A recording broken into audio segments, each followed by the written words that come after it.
जय माता दी। अर्थ news studios में मैं Shivang Satyagupta, editor in chief the Earth News, आज बड़े भारी मन से रिकॉर्ड कर रहा हूँ और रिकॉर्ड कर रहा हूँ उन लोगों को श्रद्धांजलि देते हुए जिन्होंने एक एक्सीडेंटल ब्लास्ट में अपनी जान गंवाई। बेशक ये ब्लास्ट एक्सीडेंटल है जो नौगांव में हुआ, लेकिन जो कीमती जानें इसमें गई वो सेक्रीफाइसेस हैं, वो शहादतें हैं, वो कुर्बानियाँ हैं जो हमारी फोर्सेस दे रही हैं, हमारे गवर्नमेंट के जो एम्प्लॉइज़ दे रहे हैं, जो भारत को एक सशक्त राष्ट्र बनाने में अपना योगदान दे रहे हैं। हम सब लोग अपनी अपनी ड्यूटियाँ दे रहे हैं। हम एज अ मीडिया हाउस अपना काम कर रहे हैं, एजुकेशन में भी काम कर रहे हैं, सभी लोग काम कर रहे हैं, बेहतरीन काम कर रहे हैं। और उसी का नतीजा है कि जो हमारे दुश्मन बॉर्डर के बाहर बैठे हुए हैं और जिनके कुछ सिंपथाइज़र अंदर घुस के नुकसान देने की कोशिश कर रहे हैं, हम उन दोनों के साथ डील कर पा रहे हैं। ईश्वर उन सब आत्माओं को सद्गति दे और उन सब की आत्माओं को शांति दे, यही प्रार्थना है ईश्वर से। और अब जो अगली इम्पोर्टेंट ऑब्जर्वेशन है वो है कि जो जेके पुलिस है हमारी, जब हम उसके ऊपर देखते हैं तो गर्व होता है कि किस तरीके की जम्मू कश्मीर पुलिस जम्मू कश्मीर को मिली है, जो कि एक पुलिस से ज़्यादा कॉम्बैट रेडी है। आम स्टेट्स में, यूटीज़ में पुलिस का लॉ एंड ऑर्डर का काम है, बट हमारी जम्मू कश्मीर की जो पुलिस है, गर्व होता है कहते हुए हमारी जम्मू कश्मीर की पुलिस, जिसका एक एक जवान, एक एक एसपीओ, एक एक ऑफिसर, फिर वो चाहे आईपीएस हों, जेकेपीएस हों या सिलेक्शन से आए हों, एक एक ऑफिसर जो है वो अपनी कैपेसिटी से ज़्यादा परफॉर्म कर रहा है। क्योंकि जब हम पुलिस की बात करते हैं तो पुलिस की बात और ड्यूटी में आता है law and order for civilian issues, लेकिन जब हम जम्मू कश्मीर में आते हैं तो जेकेपी तो एक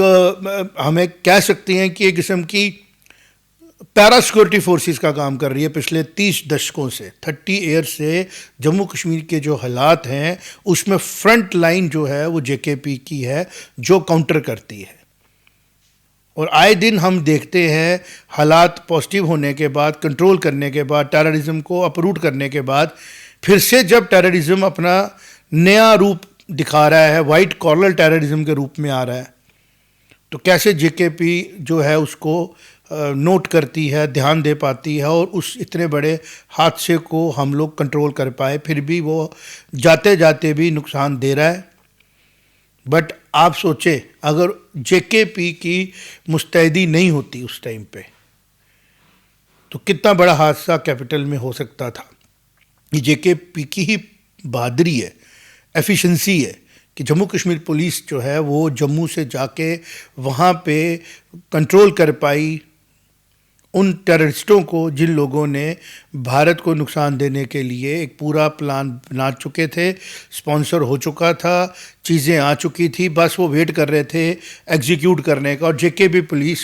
जम्मू कश्मीर पुलिस अपना रोल प्ले करने की रोल में आती है और किस तरीके से वो वहाँ से एक्सप्लोजिव सीज़ करती है, नौगांव में लाती है। और कल रात को वो दुखद हादसा होता है 11:20 में, जब ये ब्रेव हार्ट्स, जब आधी दुनिया सोई थी, लगभग सारे ही सो गए थे 11 बजे, ये अगले दिन सुबह भी टेस्ट कर सकते थे, लेकिन नहीं, because they belong to a police जिनकी वजह से पुलिस पूरे वर्ल्ड में जो है वो एक अलग मुकाम हासिल करती है। मैं पूरे वर्ल्ड की बात इसलिए कर रहा हूँ क्योंकि पूरे वर्ल्ड में ऐसे चैलेंजेस नहीं है, नॉर्थ ईस्ट में नहीं ऐसे चैलेंजेस, बाकी स्टेट्स में ऐसे चैलेंजेस नहीं है, अमेरिका में, यूरोप में ऐसे चैलेंजेस नहीं है, लेकिन जम्मू कश्मीर पुलिस को दो किस्म की चैलेंजेस को डील करना पड़ता है। एक तो सिविलियंस के साथ डील करना है, दूसरा जो टेररिस्ट इन्फिल्ट्रेट करके अंदर आ रहे हैं उनके साथ डील करना है। तो हम ये कह सकते हैं कि जम्मू कश्मीर पुलिस को टाइम है आज बहुत ज़्यादा अप्रिशिएट करने का, अपलाउड करने का, एक्नॉलेज करने का on all fronts by the government itself and by the civil society, कि किस तरीके से जेके पुलिस जो है अपनी जुडिक्शन से बाहर जाके, अपने एरिया ऑफ रिस्पॉन्सिबिलिटी से बाहर जाके परफॉर्म कर रही है और बदले में कुछ नहीं मांग रही है आपसे। आप सोचें कि कल का हादसा एक आई ओपनर है। रेवेन्यू के ऑफिसर्स इन्वॉल्व थे, एफएसएल के थे, एक टेलर था, और वो लोग किसको डील कर रहे थे, किन कंडीशंस में डील कर रहे थे। क्रिटिक्स कुछ भी आके बोलेंगे, सुनना नहीं है, क्योंकि अगर ये लोग यहाँ से फरीदाबाद नहीं जाते, ये लोग आगे रेफर करते चीज़ों को, तो हम लोग कह सकते थे कि ये लोग अपनी रिस्पॉन्सिबिलिटी से पीछे हटे। 90s में जब टेररिज्म ने अपना रंग दिखाना शुरू किया, जिसके बारे में ट्रेंड नहीं थे, मैंने कुछ सीनियर पुलिस ऑफिसरों से बात की, कहते जब हमने 90s में पहली बार AK-47 देखी, हम वेपन को देख के हैरान हो रहे थे, ये कौन से वेपन है टेररिस्टों के पास, क्योंकि तब तक स्टेन गन्स मैक्सिमम होती थी, या हम ये मान के चले 303 के यूज़ किया जाता था, और जो टेररिस्ट आ रहे थे वो एक अल्ट्रा मॉडर्न वेपन्स लेके आ रहे थे। तो वो पुलिस जो है उस टाइम पे भी इफेक्टिव थी, आज भी इफेक्टिव है। हज़ारों के हिसाब से पुलिस के ऑफिसर्स ने जान दी है, स्नाइपर शॉट से, आईईडी से, बम ब्लास्ट में, काउंटर टेररिज्म में, और अब जो इन्वेस्टिगेशन के तौर पे हम इसको देखते हैं या फॉलोअप के तौर पे देखते हैं, तो किसी इंटरनेशनल एजेंसी से कम इंटेलिजेंस नेटवर्क नहीं दिखता है जेकेपी का। तो आज जब सुबह डीजीपी साहब ने प्रेस कॉन्फ्रेंस की और रूल आउट कर दिया, तो एक बहुत बड़ी अचीवमेंट है ये जेकेपी की प्रोपेगेंडा नैरेटिव को क्रश करने में। आपको ये समझना है कि जब ऑपरेशन सिंदूर हुआ तो भारत ने पूरी तरह पाकिस्तान के इंफ्रास्ट्रक्चर को उखाड़ के रख दिया, लेकिन नैरेटिव वॉर में भारत को टाइम लगा अपने आप को बताने में कि किस तरीके से भारत ने इस ऑपरेशन सिंदूर में जीत हासिल की है। लेकिन जब कल रात को हादसा होता है 11:20 पे, और अर्ली मॉर्निंग में ही जैसे लोग उठ रहे थे, तो डीजीपी साहब का एकदम आना और क्लियर करना, वो भारत को एक ऐसी पोजीशन में आज पूरा दिन में ले आया कि भारत के अंदर की जो सिचुएशन है वो कंट्रोल हो पाई। नहीं तो पाकिस्तान द्वारा स्पॉन्सर्ड टेररिज्म का पूरा प्लान था कि सुबह उठते ही वो मीडिया हाउसेस को भेज रहे थे कि इस टेररिस्ट ग्रुप ने किया है, उस टेररिस्ट ग्रुप ने किया है। एक हादसे को वो बुना रहे थे, अंदर एक जिसको बोलते अराजकता फैलाने की कोशिश कर रहे थे, पैनिक करने की कोशिश कर रहे थे सिविल सोसाइटी में, क्योंकि 10 तारीख को ब्लास्ट हुआ था दिल्ली में, वो भाग रहा था टेररिस्ट, या किस तरीके से वो छुपने की कोशिश कर रहा था कि वो ब्लास्ट हो गया। और जो कल रात को हमारे मेहनती और हार्डवर्किंग और करेजियस सोल्जर्स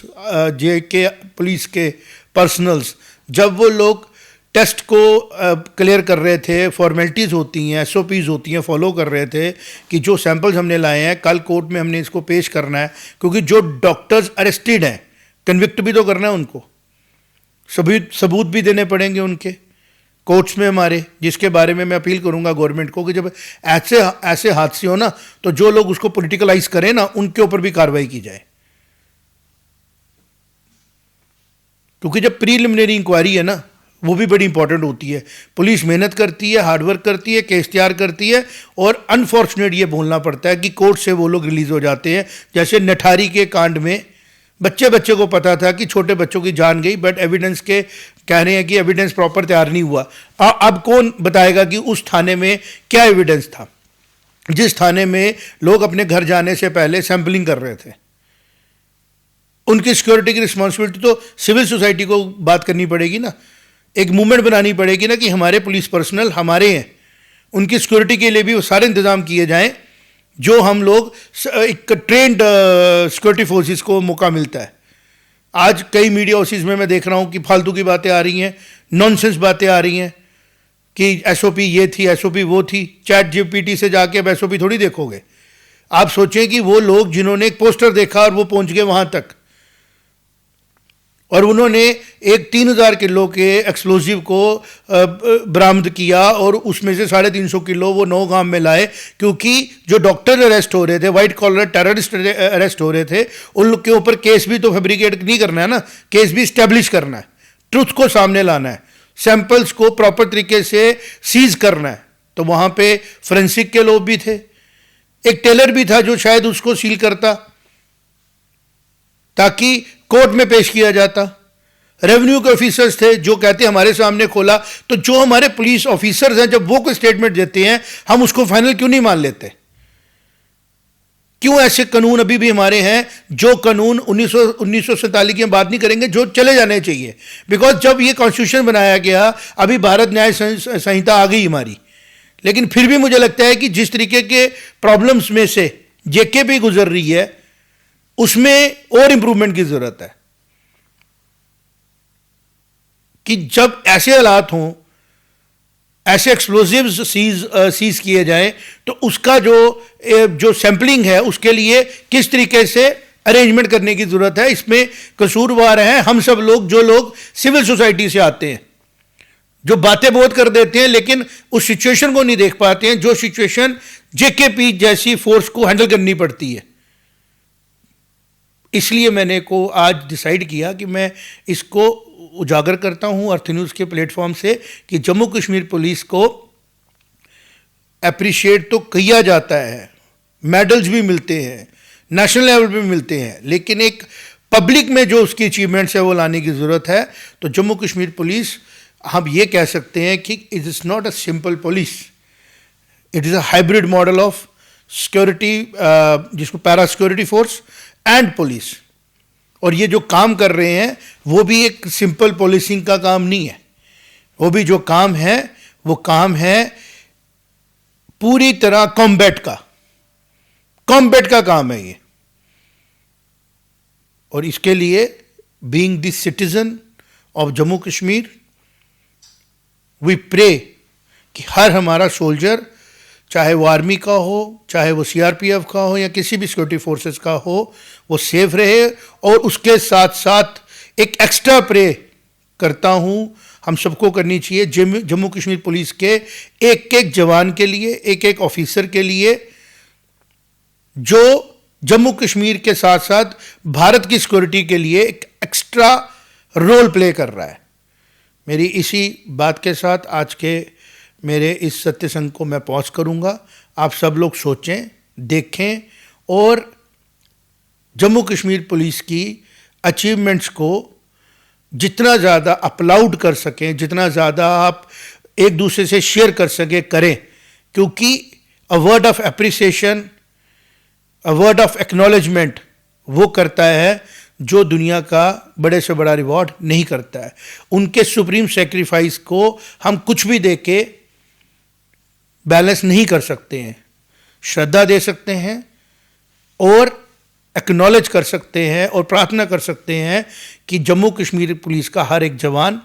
अदर फोर्सेस का तो है ही है, but specially Jammu Kashmir police का हर एक जवान